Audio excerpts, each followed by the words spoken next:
Hello, I'm Maggie. I am a family educator at Include NYC, and we are a nonprofit in New York City that serves families who have students with disabilities ages birth through 26. I'm going to share my screen with you to tell you a little bit about our resources. So this is our website. You can see we have resources and a calendar of events that you can check out. We have this in Spanish as well.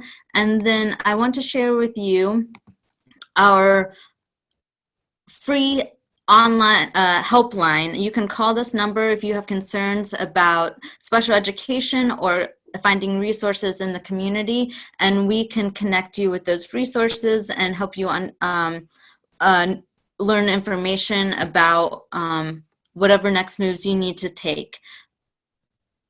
So that's a little bit about us, and today I want to share with you some strategies to help your students learn to manage their everyday lives. So the skills that I want to focus on today are focus and staying on task, and planning and time management. I have 3 strategies for you for each of those, and we will go ahead and get started. Again, I'm going to share my screen with you because I want you to see this image of what I call the Pomodoro, not I, but what is the Pomodoro method. And this is a technique that you can see at the bottom where it says pomodorotechnique.com to get more information. But the technique is a means to stay focused on a singular task.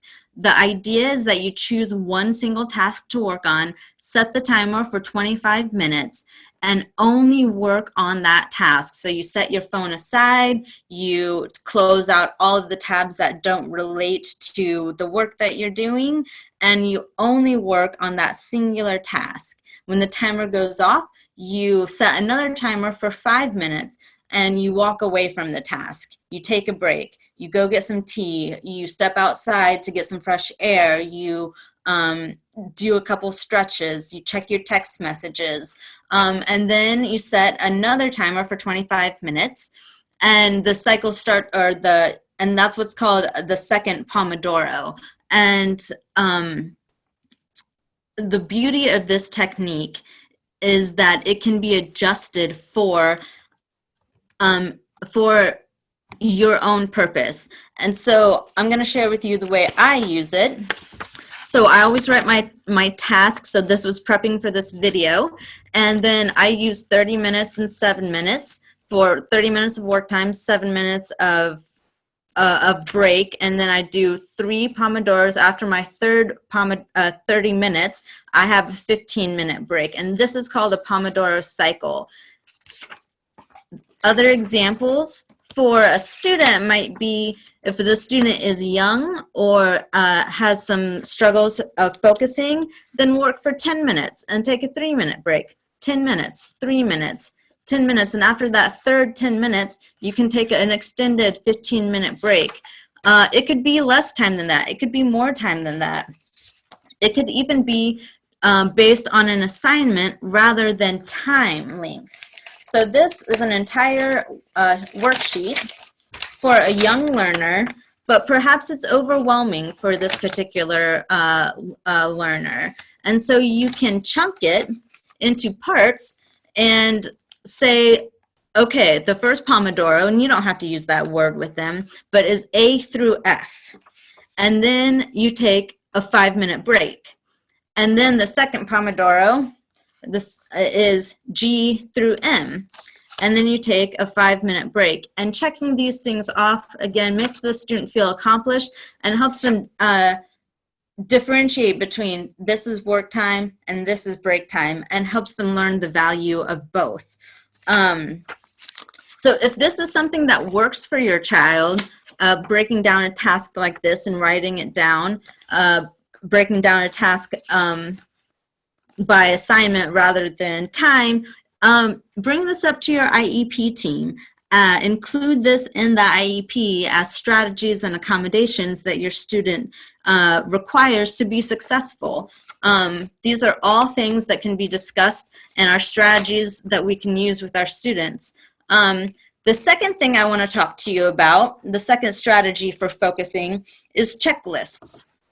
Now, a checklist can be detailed, a checklist can be very basic. So if you have a young student or a student who just gets overwhelmed with too much information, then you can make it very simple. And so Tuesday, April 14th, you need to complete English, math, science, social studies, reading, and art, and PE. Of course, this might be too long of a list. The idea is just to create a checklist of that student's tasks that they have to complete. And then as they check it off, it's a great feeling of accomplishment. I love checking off things from my to-do list.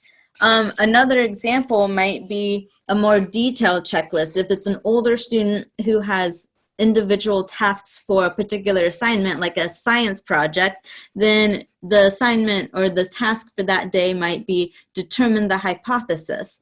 And it's super important that we identify the specific task on our task list when we're getting into more complicated work, because if we just write science project or we just write ELA essay, then it's hard to know exactly what to do.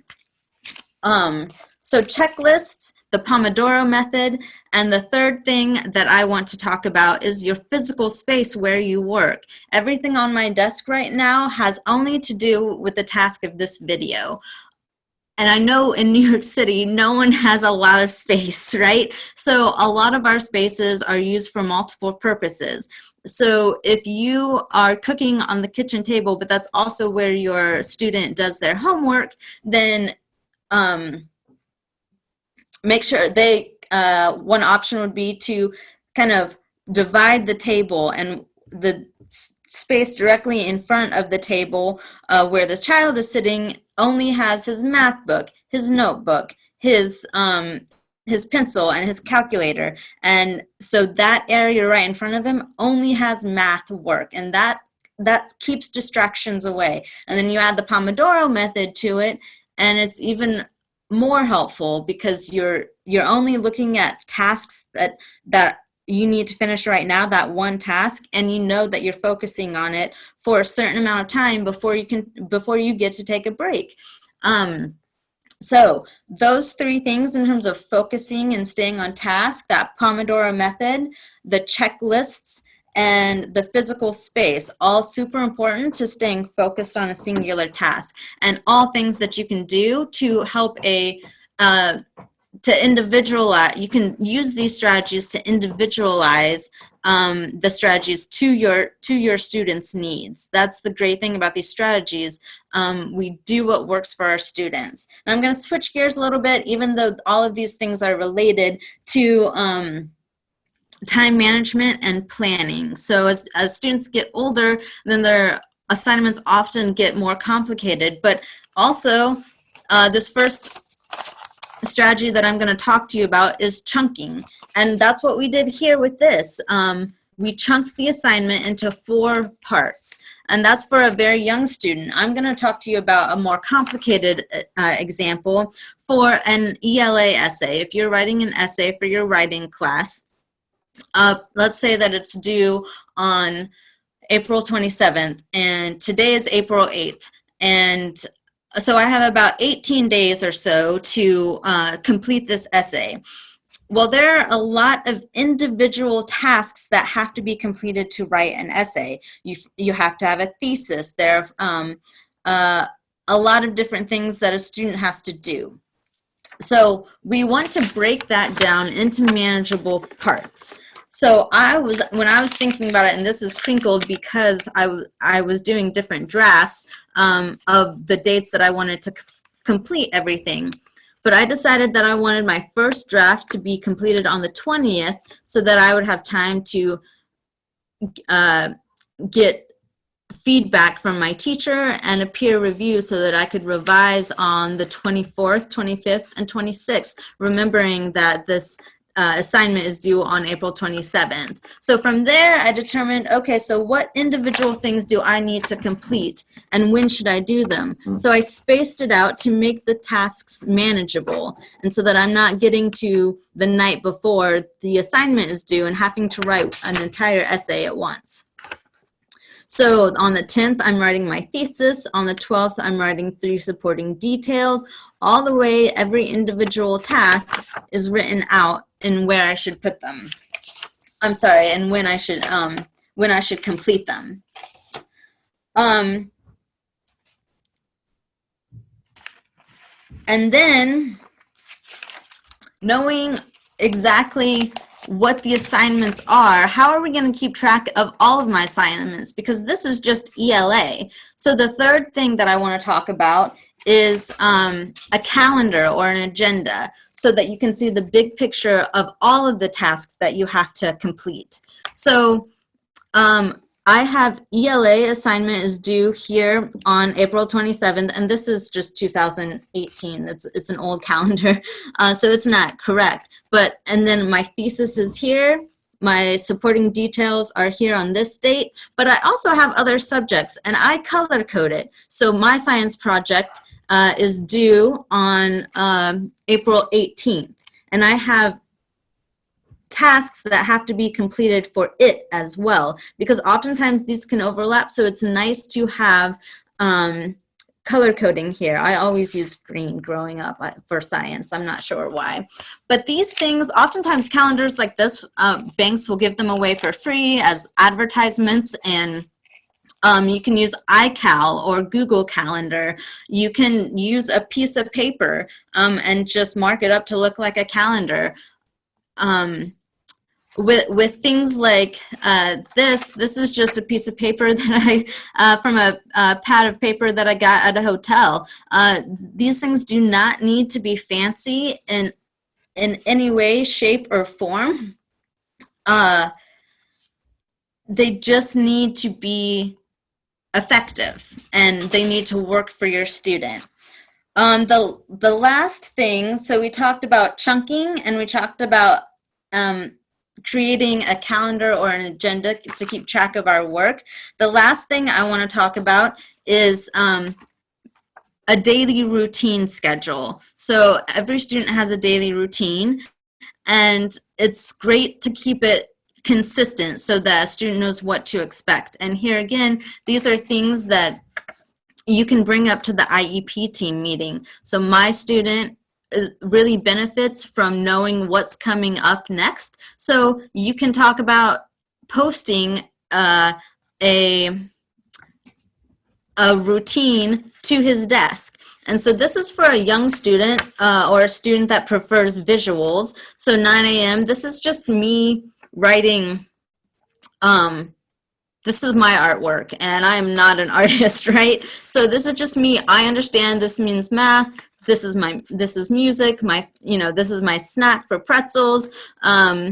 This is me reading on a couch, and my attempt at a microscope. So, but for me, I understand I've got math, music, snack, reading, reading for pleasure, and science. That's my schedule. It'd be great to ask the student what kind of image they want to have on their schedule, or have them create this schedule and post it to their desk for those of them that need it.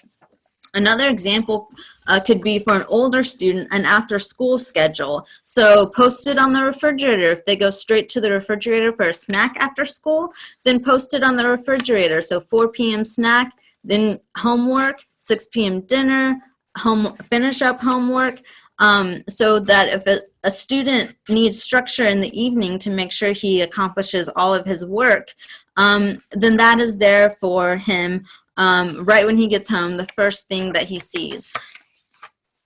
So just to wrap up with focusing and staying on task, we have the Pomodoro method, we have checklists, and we have the physical space, making sure that our physical space is only using what we need for that task. And then with time management and planning, we have chunking these assignments like we did here, having that agenda and calendar to see the big picture for all of our subjects. And then we have keeping that daily routine posted.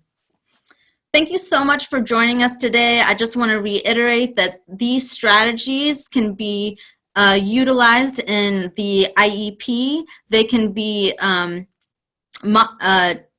individualized to your particular student, and they're really helpful to help a student manage their own lives and their day-to-day tasks. So I hope you found this helpful and hopeful. And please check out our resources at Include NYC, and thank you for watching.